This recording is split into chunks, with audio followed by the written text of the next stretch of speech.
Hello guys आज blog किसी आसना एमती का जस्ट आसती सी बीच पाखक जहाँकि सी बीचटा ना हूँ जमुना सू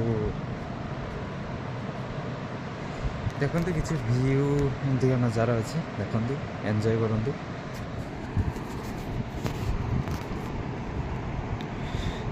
बहुत बढ़िया लगी बट टिके आज लेट हो गला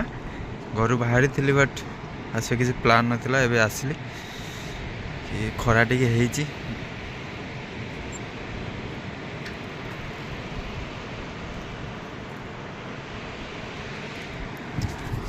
जाइली आमर डॉक्टर पाखक टिके काली पड़ी जाइली तो एक्सीडेंट होता केस अच्छी आ मुंडरे बेले तो कहते माने असुविधा थिला तो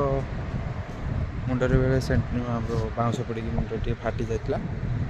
डॉक्टर पाखक जाइली देखिए आसली से बाटर जमुना सी बीच पाखक आसती बुली बुला पड़ जा।